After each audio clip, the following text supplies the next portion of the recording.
Hello' বন্ধুসকল, আজি তোমালোকৰ আগত আলোচনা কৰিম BA সেকেন্ড সেমিষ্টাৰৰ হিষ্টৰী সাবজেক্টৰ কোৰ কোৰ্সৰ। তো ইয়াৰ কিছুমান অতি ইম্পৰ্টেণ্ট কুৱেশ্যন আছে, আলোচনা কৰিম ইউনিট 1ৰ 2 আৰু 10 মাৰ্কৰ। তো তোমালোকৰ যিটো BA সেকেন্ড সেমিষ্টাৰৰ কিতাপ আছে, তো কিতাপটোৰ নাম আছে তোমালোকৰ ভাৰত বুৰঞ্জী 1206 খ্ৰীষ্টাব্দৰ পৰা 1757 খ্ৰীষ্টাব্দলৈ। তো ই আছে তোমালোকৰ সেকেন্ড সেমিষ্টাৰত পঢ়িব লাগিব যে 1206 খ্ৰীষ্টাব্দৰ পৰা 1757 খ্ৰীষ্টাব্দলৈ। তো তোমালোকৰ যিটো হিষ্ট্ৰী আছে, হিষ্ট্ৰীৰ মডেলৰ পৰা তোমালোকে কুৱেশ্যন আনসাৰ আলোচনা কৰিম। তো আহা ভিডিঅ'টো আৰম্ভ কৰোঁ। তো আজিৰ ফাৰ্ষ্ট কুৱেশ্যনটো হ'ল যে মহম্মদ বিন মনসুৰ কোন আছিল। তোমালোকৰ মডেল পেজ নাম্বাৰ 8ত পাবা কুৱেশ্যনটো। তো কুৱেশ্যনটো তোমালোকে কাজ কৰি ল'বা। তো এই কুৱেশ্যনটো তোমালোকৰ এক্সামৰ কাৰণে চাব পাৰা। তো এই কুৱেশ্যনটো তোমালোকে চাই যাবা আৰু তোমালোকৰ এনচাৰখিনি তোমালোকে স্ক্ৰীনত দেখাই দি আছোঁ। তো তোমালোকে স্ক্ৰীনত চাই লোৱা, কাৰণ এনচাৰখিনি ক'বলৈ সক্ষম নহ'ল, কাৰণ বহুকেইটা কুৱেশ্যন আছে। সকলোবিলাক এনচাৰ কৈ দিলে ভিডিঅ'টোৰ পিছত দীঘলীয়া হ'ব। ইয়াৰ কাৰণে মই জাষ্ট তোমালোকক কুৱেশ্যনবিলাক কৈ দি আছোঁ আৰু এনচাৰখিনি তোমালোকে মোবাইলত চাই ল'বা। আছিল তোমালোকৰ এনচাৰ যে মহম্মদ বিন মনসুৰ কোন আছিল। তো সেই পৃষ্ঠাত তোমালোকে চালা দা আৰু এই পৃষ্ঠাত আছা দা, চাই লোৱা এনচাৰখিনি। আৰু তাৰপিছত চাবা তোমালোকে যে পেজ নম্বৰ 9 আৰু কুৱেশ্যন নম্বৰ 3, যে কুৱেশ্যন নম্বৰ 3টো হ'ল যে পাৰ্চী ইতিহাসবিদ জিয়াউদ্দিন বাৰানীৰ উল্লেখযোগ্য ৰচনাসমূহ কি কি।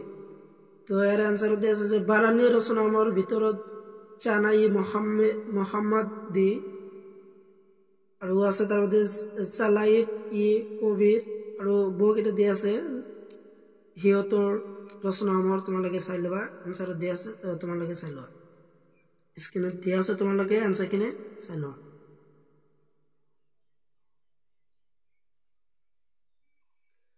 আৰু চাবা তোমালোকৰ যে পেজ নম্বৰ 9 আৰু কুৱেশ্যন নম্বৰ 5 এক্সামৰ কাৰণে অতি ইম্পৰ্টেণ্ট হয়। এই কুৱেশ্যনটা তোমালোকে চাব পাৰা। তাৰিখ ই মোহাম্মদী কি। তো তাৰিখ ই মোহাম্মদী কি এইটো চাবা যে আনচাৰ দিছে পঞ্চদশ শতিকাৰ আন এক উল্লেখযোগ্য ৰচনা হ'ল মহম্মদ বিহমাদ খানীৰ তাৰিখ ই মোহাম্মদী। তো আৰু আছে, তোমালোকে সম্পূৰ্ণখিনি তোমালোকে এনচাৰখিনি চাই লোৱা। স্ক্ৰীনত দেখা দি আছোঁ, তো তোমালোকে স্ক্ৰীনশ্বট মাৰি ল'বা, নহ'লে যিবিলাকৰ মডেল আছে তো মডেল তোমালোকে আস্তানি ল'বা আৰু এক্সামৰ কাৰণে ভালকৈ পঢ়ি থবা, কাৰণ এক্সাম আহি পালে তেতিয়া কাৰণে তোমালোকে ভালকৈ পঢ়িবা। আৰু তাৰপিছত আছে যে পেজ নম্বৰ 10 কুৱেশ্যন নম্বৰ 9 প্ৰান্তীয় ইতিহাস লিখন পৰম্পৰাৰ বিষয় চমুকৈ লিখা। প্ৰান্তীয় ইতিহাস লিখন পৰম্পৰাৰ বিষয় চমুকৈ লিখিবলৈ কৈছে। তো এনচাৰখিনি তোমালোকে চাই লোৱা।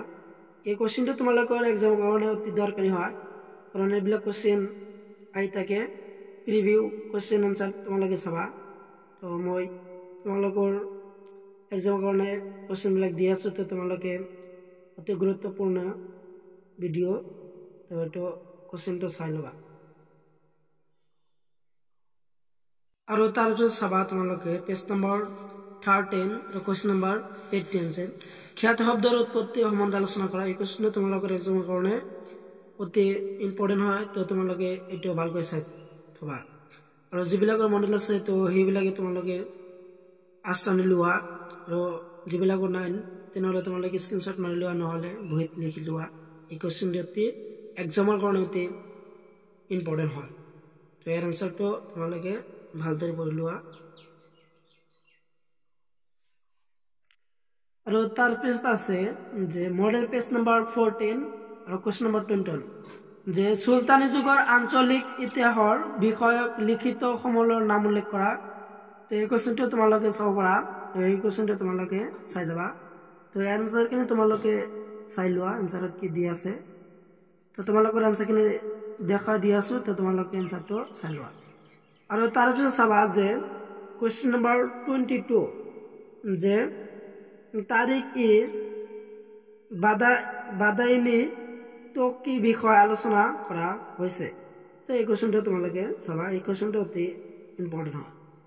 তো মই তোমালোকৰ যিবিলাক কোৱেশ্চন আৰু এনসাৰ দেখালো তো সেইবিলাক তোমালোকৰ 2 বা 4 মাৰ্কৰ আহিব পাৰে তো তোমালোকে চাবা তো এইবিলাক কোৱেশ্চন তোমালোকৰ 2 মাৰ্কৰ আৰু নেক্সট দিন তোমালোকৰ 10 মাৰ্কৰ কিছুমান অতি ইম্পৰ্টেণ্ট কোৱেশ্চন আনসাৰ আলোচনা কৰিম 5টা মান ইম্পৰ্টেণ্ট তোমালোকৰ 10 মাৰ্কৰ কোৱেশ্চন আছে দিম এই ইউনিটৰ পৰা তোমালোকে চাই থকা ভিডিও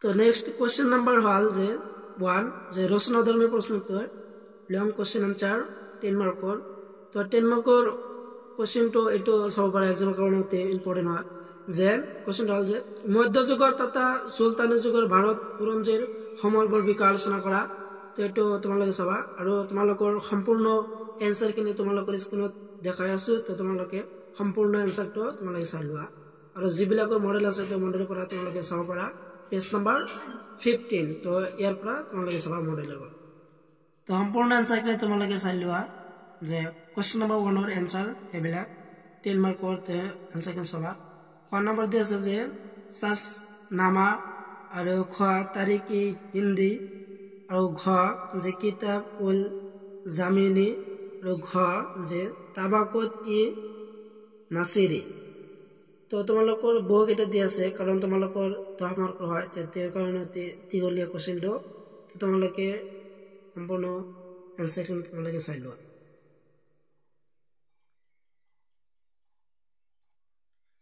আৰু আছে যে অং নম্বৰ যে আমিৰ খুসৰোৰ লিখনি আৰু চ যে টক লোকনামা আৰু ছ যে তাৰিখ ই ফিৰোজ শাহী তো এ আছিল তোমালোকৰ 10 মাৰ্কৰ কোৱেশ্চন নাম্বাৰ 1 ৰ এনসাৰ এইখিনি এনসাৰ আছিল তো এনসাৰখিনি তোমালোকে চাই লোৱা এনসাৰত কি দি আছে তো সম্পূৰ্ণ এনসাৰখিনি তোমালোকে চাই লোৱা আৰু তাৰ পিছত চাবা যে কোৱেশ্চন নাম্বাৰ 2 আৰু মডেল পেজ নাম্বাৰ 17 চাবা এটো তো কোৱেশ্চন নাম্বাৰ 2 17 পেজৰ যে মধ্যযুগীয় ভাৰতৰ ইতিহাসৰ অধ্যয়নত লিপিসমূহৰ তাৎপৰ্য সম্পৰ্কে আলোচনা কৰা তো এই আছে তোমালোকৰ এই কোৱেশ্চনটো তোমালোকৰ 10 মাৰ্কৰ হ'ব তো এটো চাবা এনসাৰটো কি দি আছে তো এনসাৰত তোমালোকে চাই লোৱা এনসাৰত তোমালোকে স্ক্ৰিনত দি আছে তো স্ক্ৰিনত চাই লোৱা যে এনসাৰটো হল যে সুলতানী যুগৰ উল্লেখযোগ্য কৰ্মসমূহে সেই সময়ৰ সাৰ্বভৌম ৰজা আৰু বিষয়সকলৰ সামাজিক সাংস্কৃতিক দৃষ্টিকোণৰ ওপৰত আলোকপাত কৰি হিন্দু আৰু মুছলমানৰ প্ৰত্নতান্ত্ৰিক পৰম্পৰা সংমিশ্ৰণৰ ধাৰাৰ লগতে গাঁথনিগত আৰ্হিক প্ৰকাশ ঘটায় তো তোমালোকে চাই লোৱা সম্পূৰ্ণখিনি এনসাৰ আৰু আছে তোমালোকৰ এনসাৰখিনি এনসাৰটো তোমালোকক দি আছো তো চাই থাক আৰু ইয়াৰ পিছৰখিনি কোৱেশ্চনৰ এনসাৰ চোৱা আৰু বহুতে মোক কমেন্ট কৰিছে যে তোমাক 10 মাৰ্কৰ কোৱেশ্চন আনসাৰ লাগে লং কোৱেশ্চন আনসাৰ তো ইয়াৰ কাৰণে আজি ভিডিও বনালো তো তোমালোকে চাই ল'বা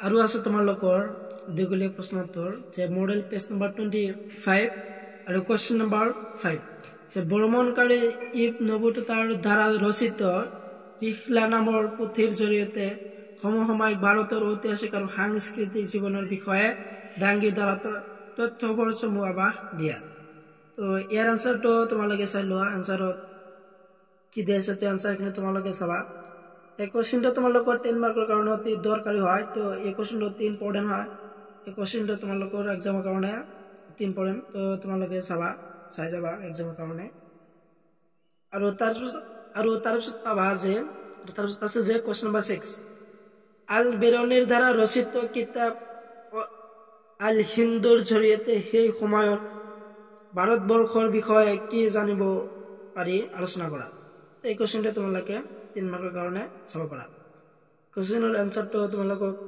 দি আছো তো এনসাৰখিনি তোমালোকে চাই লোৱা সম্পূৰ্ণ এনসাৰটো চাবা সম্পূৰ্ণ এনসাৰত কি দি আছে তো সম্পূৰ্ণ এনসাৰটো তোমালোকে চাই লোৱা সম্পূৰ্ণ এনসাৰ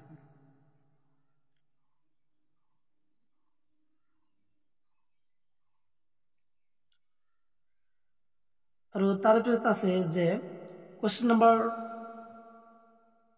7 যে তাবাকত ই নাছিৰি আৰু তাজ উল মাছাৰৰ নামৰ প্ৰতি দুখন ঐতিহাসিক তাৎপৰ্য বিষয়ে আলোচনা কৰা। এই কোৱেশ্চনটা তোমালোকৰ এক্সামৰ কাৰণে অতি ইম্পৰ্টেণ্ট হয়। পেজ নম্বৰ 26 দিয়া আছে যে 7 কোৱেশ্চন নম্বৰ। তো ইয়াৰ আনসাৰখিনি তোমালোকে চাই লোৱা যে আনসাৰটো কি দিয়া আছে, তো আনসাৰখিনি তোমালোকে চাই লোৱা। কোৱেশ্চনটো হ'ল যে তাবাকত ই নাছিৰি আৰু তাজ উল মাছাৰৰ নামৰ প্ৰতি দুখন ঐতিহাসিক তাৎপৰ্যৰ বিষয়ে আলোচনা কৰা। তো আনসাৰটো সম্পূৰ্ণ চাই লোৱা।